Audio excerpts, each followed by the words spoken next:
Assalamualaikum warahmatullahi wabarakatuh. Hai minasan, konnichiwa.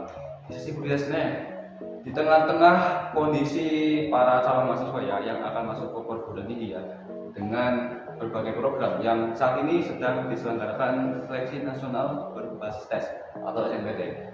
Karena sebelumnya sudah ada SNBP yang tentunya saja meloloskan berbagai calon mahasiswa untuk perguruan tinggi. Ya. Tepuk tangan dulu. Oke, tak lupa juga salah satunya itu dari prodi sastra ya, yang dimana sastra itu meliputi salah satunya sastra asing, yaitu sastra Jepang. Oke, buat minasan yang akan kuliah di kemampuan akademik bahasa Jepang, nah ini mungkin akan menjadi salah satu materi pembelajaran yang cukup penting, mengingat ada beberapa kompetensi akademik yang diterapkan oleh beberapa perguruan tinggi terkait materi yang akan disampaikan hari ini. Oke, maka dari itu kita di sini akan sedikit membedah dan sedikit menjelaskan atau memberikan pemaparan tentang ujian bahasa Jepang yang dikenal di berbagai belahan dunia, yaitu JLPT, Japanese Language Proficiency Test. Oke, itu kepanjangannya ya. Nah, mungkin untuk bahasa Jepangnya ini adalah Nihongo no Ryōbushiken ya. Oke, kita akan lanjut. Oke, jadi JLPT itu apa sih gitu? Nah, jadi JLPT itu adalah jenis ujian ya untuk sertifikasi dan mengukur kemampuan minasan dalam berbahasa Jepang. Oke, dan di sini nanti kita bakal ujian dengan level tertentu ya. Nanti kita akan jelaskan lagi di dalam.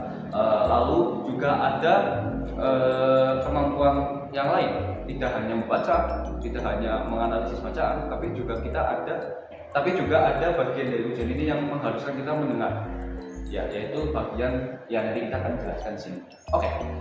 Nah, ujian ini itu diperuntukkan untuk penutur asing, ya, tidak diperuntukkan untuk Nihonjin desu atau orang Jepang asli. Ya, jelas sekali karena memang tujuannya adalah untuk mengukur sertifikasi kemampuan bahasa Jepang bagi penutur asing untuk bisa bekerja di Jepang ataupun memiliki instansi perusahaan di Jepang. Ya, sebagai staff atau sebagai petinggi ya. Nah, oke. Tes ini atau ujian ini sudah diselenggarakan oleh Japan Foundation dan juga Japan Educational Exchange and Service sejak tahun 1984. Oke, berarti sebelum abad 21 ujian ini sudah dilakukan sejak lama, bahkan sebelum abad 21 itu berlangsung.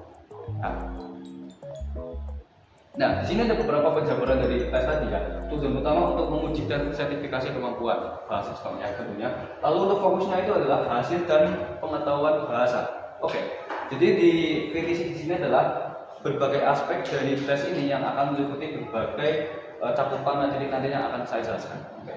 Lalu ada bentuk. Bentuk ini yang dimaksud adalah tes bentuk jenis soalnya. Jadi untuk jenis soalnya itu hanya ada tes pilihan ganda. Tidak ada seperti di Indonesia ya, kalau mungkin di beberapa tes untuk kompetensi kurikulum akademik sekolah SMP, SMA ada yang namanya isian atau rumai ganda ya. Nah, di JLPT itu tidak ada persekian jenis soal untuk menulis sendiri. Jadi hanya akan ada soal dengan pilihan jawaban A, B, C, D ya. Lalu ada analogi. Ya, analogi di sini adalah lebih sering dikenal dengan posisi tes ini berlangsung. Ya, jadi ada di bulan Desember dan Juli. Ya, pertengahan tahun dan akhir tahun. Ya, maka dari itu di bulan-bulan tersebut, bahkan jauh sebelum bulan Juli dan bulan Desember itu berlangsung atau tiba, itu para minasan akan ya memperebutkan posisi ujian ya, mereka memperebutkan tiket untuk bisa ujian JLPT karena memang sangat ketat. Oke, tadi kita sudah sedikit menyinggung tentang adanya level JLPT. Nah, di sini kita bisa sedikit melihat beberapa paparan tentang level JLPT masing-masing ya. Yang pertama ada N5. Oke, sebelum kita masuk ke sini, cakupannya adalah semakin besar angka pada levelnya itu menunjukkan lebih mudah. Jadi kalau misalnya angkanya lebih besar itu berarti levelnya lebih mudah. Oke, pemahaman dan analogi gambarnya seperti itu. Oke, kita lanjut. Yang pertama adalah N5, dapat membaca ekspresi dan kalimat khas yang ditulis dalam gila-gila katakana dan kanji dasar. Oke, nah ini cakupan materi itu ya pasti masih materi-materi bab 1 hingga bab 15 mungkin gitu ya. Jadi masih awal sekali.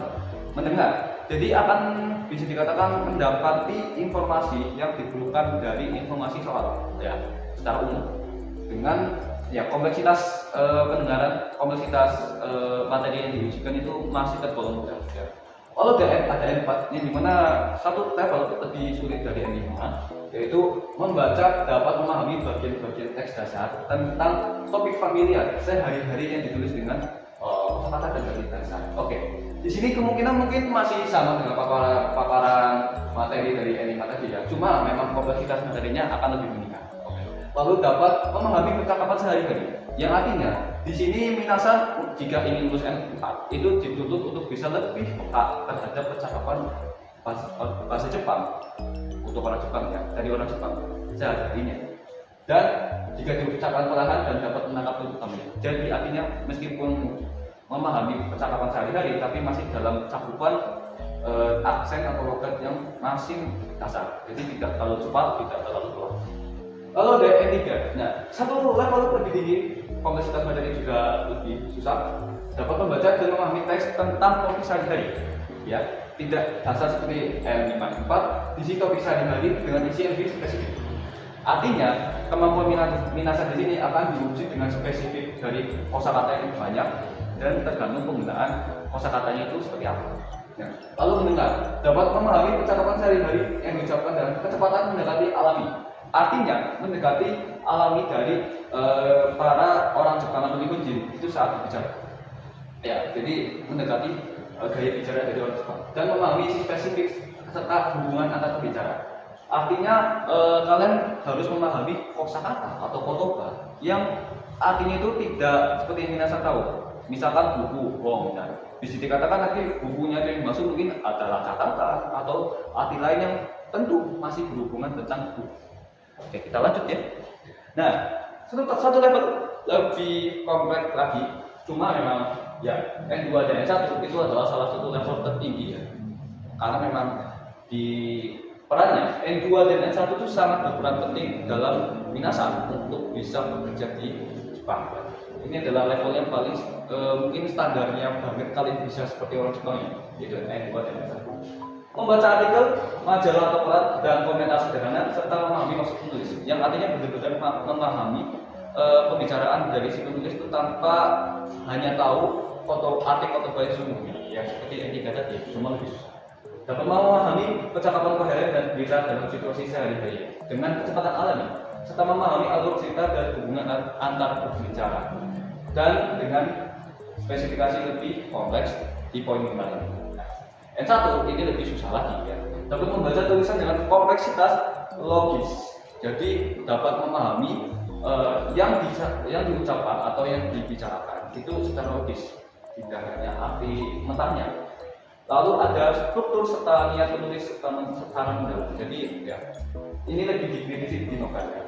Lalu ada dapat memahami percakapan berita dan kuliah dalam berbagai situasi dengan kecepatan alami serta memahami tidak alusita, jadi kayak misalkan novel atau cerita yang dari Jepang yang tidak gitu, dan hubungan antar tokoh serta struktur logistik.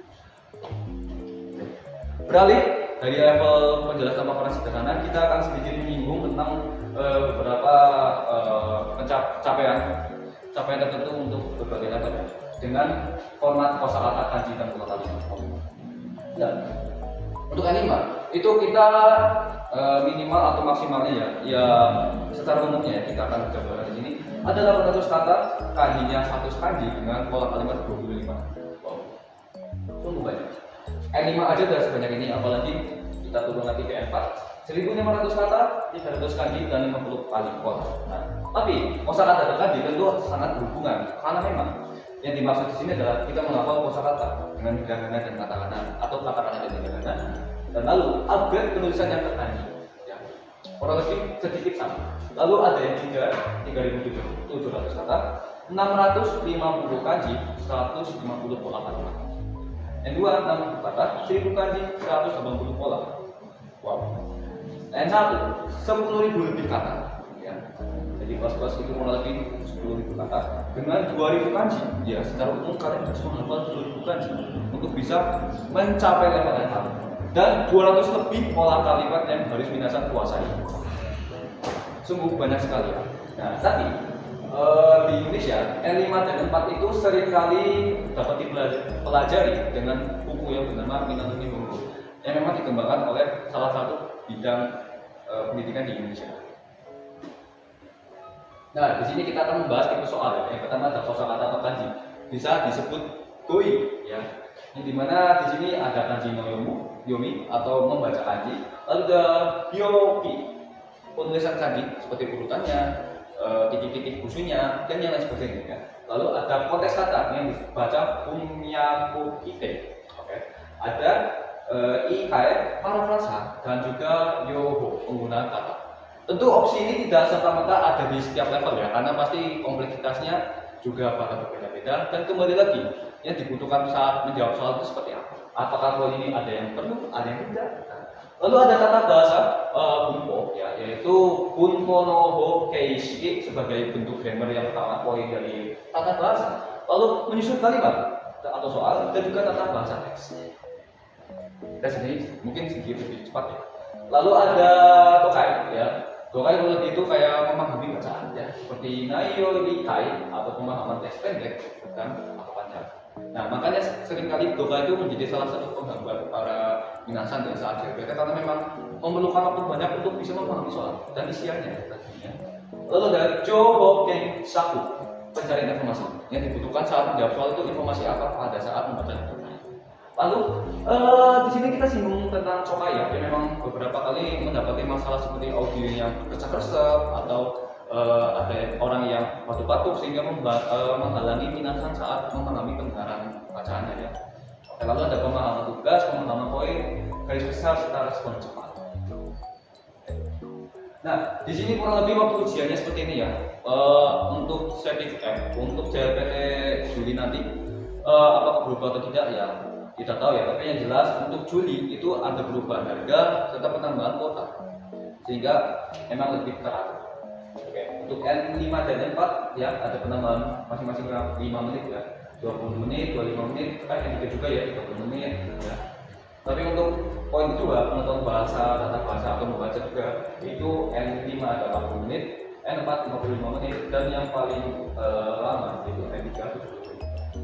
Untuk mendengarkan masing-masing ada 30 menit, 35, 40 menit. Dan untuk N2 dan 1 itu 1 menit dengan mendengarkan 50 menit ya.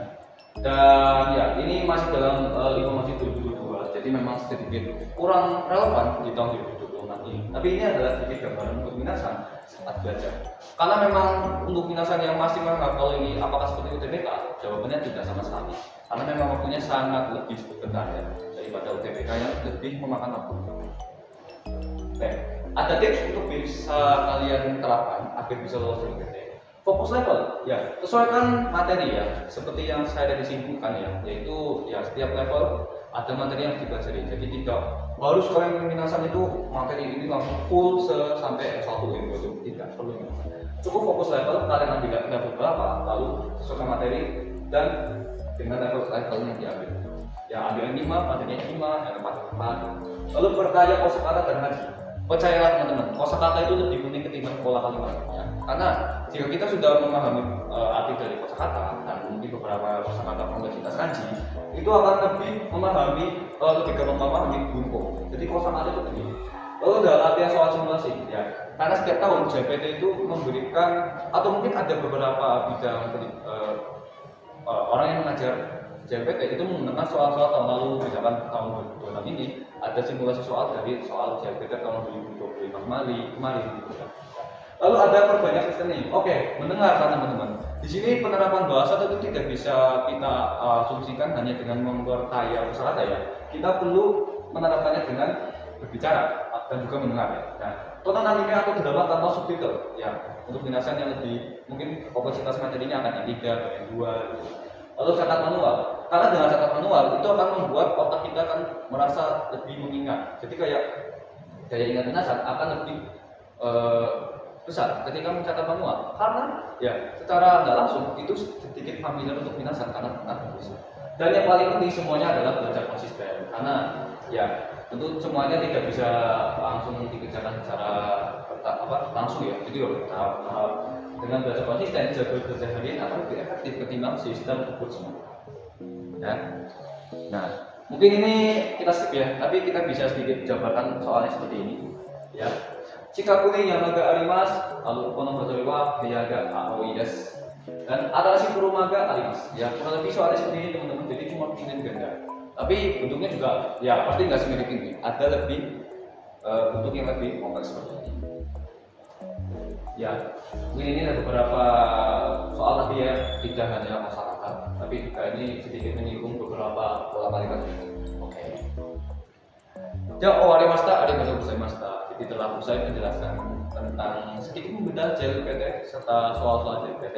Semoga minasan yang akan masuk ke program studi mungkin ataupun bidang pendidikan dari bahasa Jepang, sastra entah atau SPT entah apa saja pendidikan entah gitu ya. Semangat untuk minasan karena JLPT menjadi salah satu sertifikasi untuk lulus dari entah bidang pendidikan apapun itu ya. Salah satunya adalah ujian. Tidak hanya JLPT, ada JFT ataupun yang lainnya. Tapi yang jelas yang paling umum adalah JLPT. Terima kasih untuk minasan yang telah menonton video ini. Wassalamualaikum warahmatullahi wabarakatuh.